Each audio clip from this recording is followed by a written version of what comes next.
For decades, the promise of the American retirement was simple and sacred.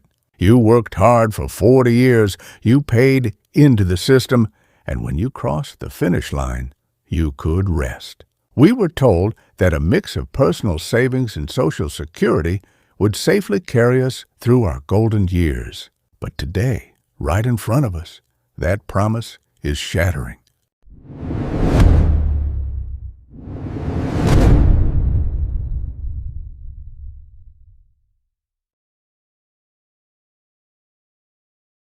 Retirement in the United States is starting to look very different from what people expected. According to recent data from the Federal Reserve, only about 35% of non-retirees believe their savings are actually on track. That number has not meaningfully recovered since the pandemic. At the same time, confidence is slipping. Surveys in 2026 show just over 60% of workers think they will have enough to retire comfortably.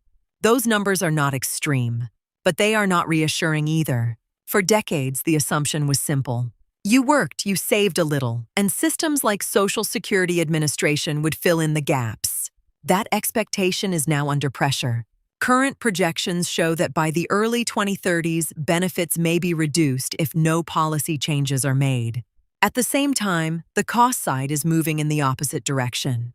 Healthcare, housing, and basic living expenses have all risen faster than many retirement plans were designed to handle. A report from Fidelity Investments estimates that an average 65-year-old may need over $170,000 just for healthcare in retirement. So the situation is not defined by one problem. It is a combination of smaller pressures that add up. And once you start looking closely, the gap between what people expect and what the system actually delivers becomes difficult to ignore. Aggregate data can describe trends, but it often hides how those trends show up in daily life. For many retirees, the issue is not a single financial failure.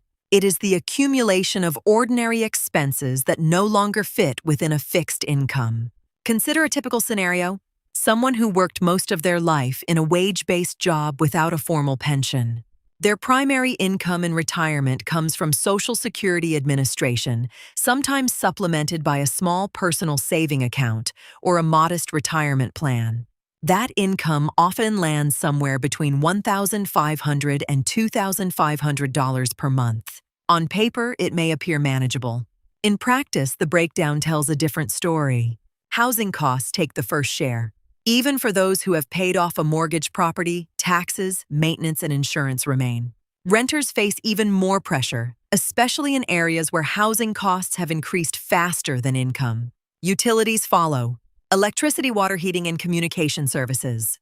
None of these are optional. Food costs have also risen. Data from the Bureau of Labor Statistics shows that essential categories like groceries have seen sustained increases over recent years. For retirees, these are recurring expenses that cannot easily be reduced beyond a certain point.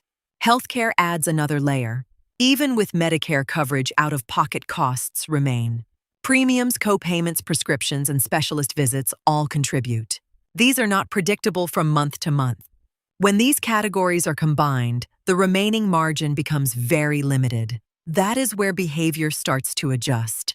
Appointments get postponed, not canceled outright, but delayed until finances allow. Preventive care becomes less consistent. Non-essential purchases disappear almost entirely. Even small discretionary spending is reconsidered. Savings are expected to provide flexibility in these situations. But for many households, that buffer is minimal. According to the Federal Reserve, median retirement savings remain below $100,000. Spread over a retirement that may last 20 or 30 years, this does not translate into meaningful monthly support. It becomes a reserve rather than an income stream. And reserves are used cautiously. People do not draw from them unless necessary, because they are aware that once used, they are not easily replaced. This creates a situation where individuals may have some savings on paper, but still behave as if they do not. The result is a version of retirement that looks stable from a distance, but operates under constant constraint. Not collapsing, but not comfortable either. The current situation is often described as a failure to save. That explanation is incomplete. To understand what changed, it helps to look at how retirement used to work. For much of the past century, a large share of workers relied on defined benefit pensions. These plans were managed by employers. The responsibility for funding and maintaining retirement income did not fall on individuals in the same way it does today. If someone stayed with a company long enough, the outcome was relatively predictable. There was less dependence on market performance and less need for active financial management. That structure has largely been replaced. Today, retirement planning is centered around defined contribution systems such as 401k plans. These accounts depend on individual contributions, investment choices, and long-term market performance. The responsibility has shifted from institutions to individuals. That shift introduced flexibility, but it also introduced complexity. Managing a retirement account now requires decisions about contribution rates, asset allocation, risk tolerance, and withdrawal timing. These are not simple choices, and they have long-term consequences. Access is another issue. A significant portion of the workforce does not have consistent access to employer-sponsored retirement plans. This is more common among small businesses, part-time workers, and lower-income jobs. Without automatic enrollment, participation depends on individual initiative. Data from Vanguard shows that participation rates improve when enrollment is automatic. When it is not, many eligible workers delay or opt out entirely. Even among those who do participate, outcomes are uneven. Average account balances have increased over time, but averages do not reflect distribution. A smaller group of higher-income individuals holds a large share of total assets. Median balances remain significantly lower. This difference matters. The system is designed around consistent contributions over long periods. It assumes stable employment, gradual income growth, and uninterrupted participation. That assumption does not match how many people work today. Careers are more fragmented. Job changes are more frequent. Periods of unemployment or reduced income interrupt contributions. Each gap reduces the effectiveness of compounding over time. There is also timing risk. Market downturns can have a larger impact on individuals approaching retirement. Unlike earlier in a career, there is less time to recover from losses. That adds another layer of uncertainty to planning. So the issue is not that the system no longer functions at all. It continues to work for those who can fully engage with it. People with stable income, consistent contributions, and access to financial guidance often see positive outcomes. But the structure itself has become less forgiving. Small interruptions, delayed participation, or limited access can significantly affect long-term results. Over decades, those differences accumulate. What used to be a system designed to absorb variability has become one that reflects it. At this stage, the explanation often shifts toward individual behavior. People are told they need to budget better, start earlier, or contribute more consistently. Those ideas are not wrong, but they do not fully explain what is happening. The core issue is that saving competes with immediate financial pressure, and in many cases, that pressure has increased. Start with income relative to expenses. Over time, major cost categories such as housing, healthcare, and education have grown faster than wages for a large portion of the population. This does not mean income has not increased at all, but the share of income required for essentials has become larger. That reduces flexibility. When a paycheck comes in, it is already allocated. Rent or mortgage payments are fixed. Utilities are recurring. Transportation is necessary for work. Insurance premiums are ongoing. What remains after these categories is often limited. Saving is expected to come from that remainder. Debt adds another constraint. Younger workers in particular are entering the workforce with student loan obligations. Monthly payments reduce disposable income during the early years, when saving would be most effective due to compounding. Even as income grows, other financial responsibilities tend to grow with it. The structure of employment also plays a role. More workers are part of flexible or non-traditional arrangements. Contract work, gig-based income, and frequent job transitions are more common. These arrangements often do not include retirement benefits, and they rarely include automatic contributions. Without automation, saving becomes an active decision that has to be repeated consistently. In practice, consistency is difficult. This is where the discussion often turns to behavior, but the pattern is more structural than psychological. People prioritize immediate obligations because those obligations are non-negotiable. Delaying rent or insurance payments has direct consequences. Delaying retirement contributions does not. So contributions are often postponed. Even when individuals begin to build savings, those savings are not always preserved. Data from Vanguard indicates that hardship withdrawals from retirement accounts have increased in recent years. This reflects a need to access funds during periods of financial stress. These withdrawals interrupt long-term growth. Compounding depends on time and continuity. When funds are removed, both are affected. Rebuilding takes longer and the final balance is reduced. Over time, this creates a pattern where saving does occur, but not in a sustained way. Short periods of contribution are followed by interruptions. Gains are partially reversed. Progress is uneven. From a distance, it can look like a lack of discipline. Up close, it looks more like a system where short-term stability consistently overrides long-term planning.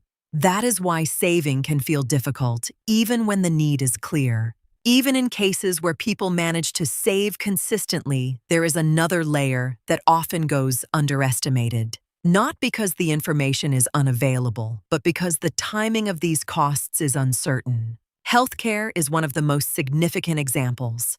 According to estimates from Fidelity Investments, an average individual retiring at age 65 today may need around $172,000 to cover healthcare expenses over the course of retirement.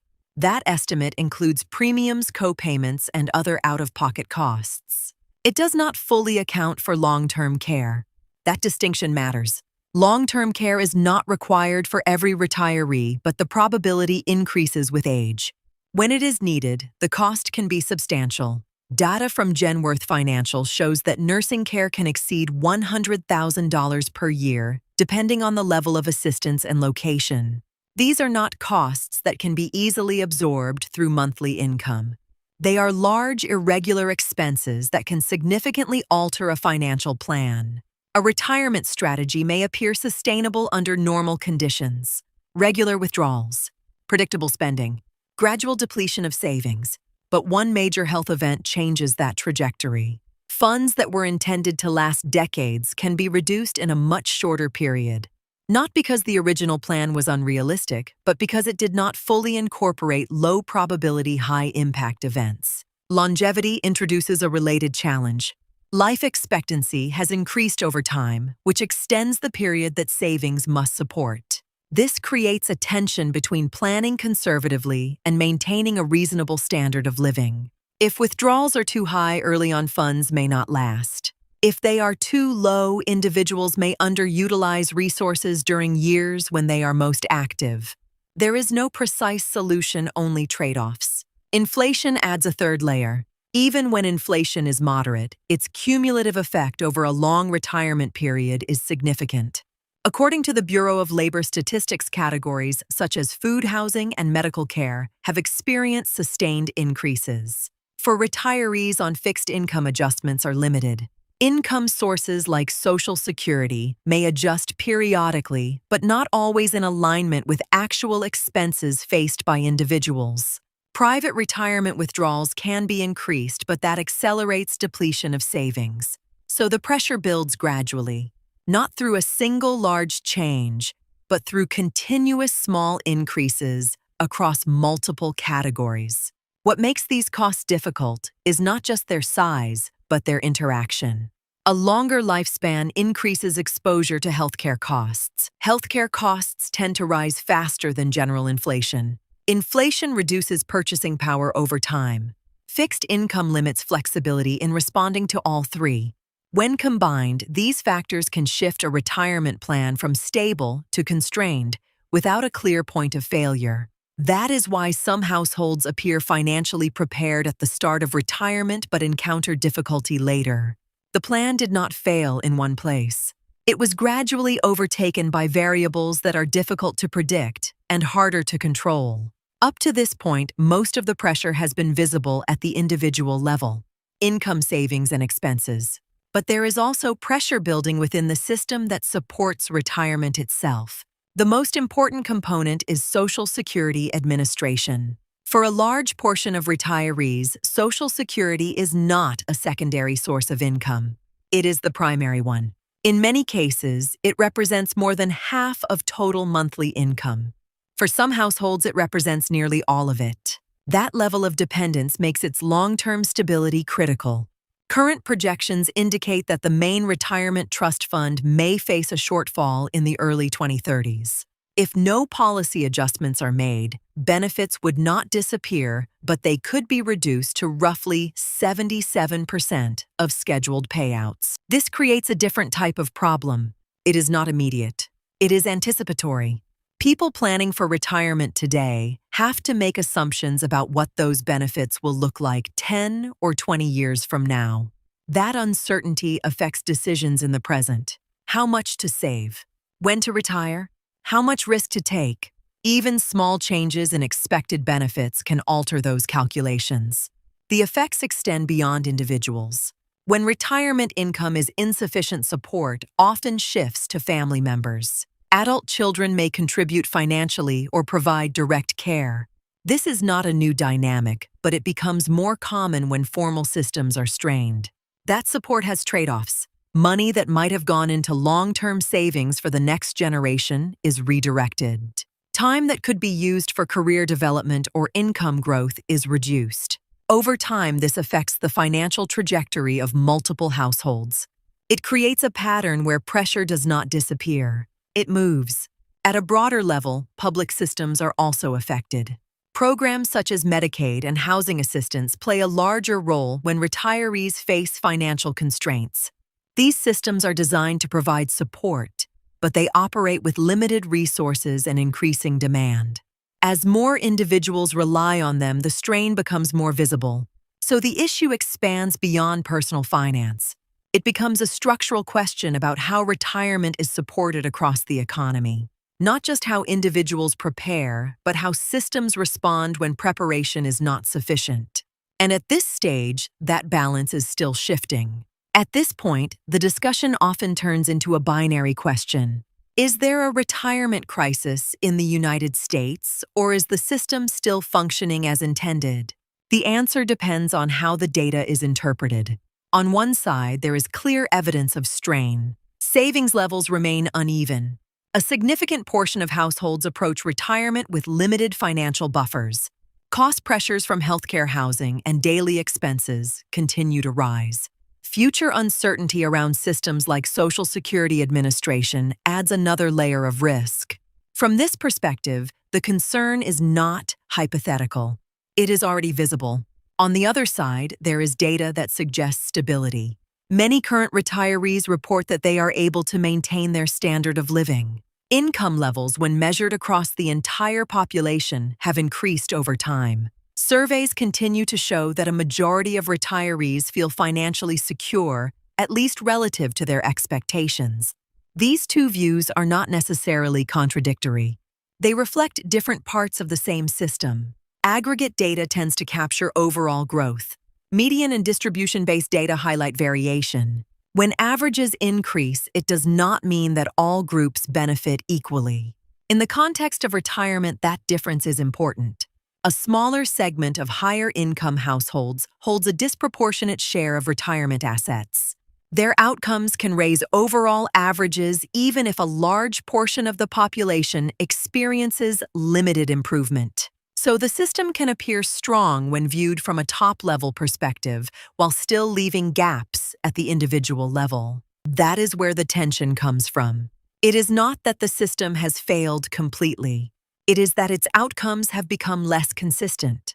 For individuals with stable careers, access to retirement plans, and the ability to avoid major financial disruptions, the structure can still work effectively. Over time, consistent contributions and market growth can produce sufficient retirement income. For others, the path is less predictable.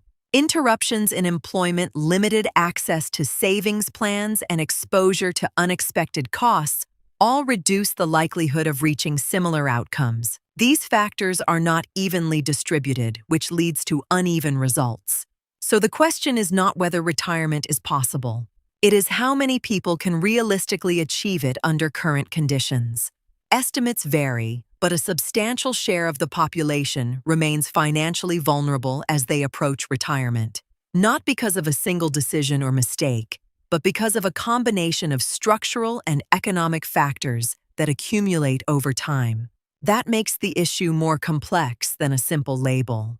It is not purely a crisis, but it is also not fully stable. Retirement in the United States has not disappeared, but it no longer works the way many people expect. The responsibility has shifted toward individuals, while the conditions around them have become more difficult to manage. Costs are less predictable, savings are uneven, and long-term support systems are facing increasing pressure. That combination changes how retirement needs to be approached. It is no longer something that happens automatically after a certain number of working years. It depends more on consistency, timing, and the ability to adapt to unexpected changes along the way. For some households, that is manageable. For others, the margin remains thin and small disruptions can have lasting effects. This is not just about how much people save. It is about whether the current structure matches the realities of how people earn, spend, and plan over time. And right now, that alignment is not always there. So the question going forward is not only whether retirement is possible, it is how many people can realistically reach it under the conditions that exist today.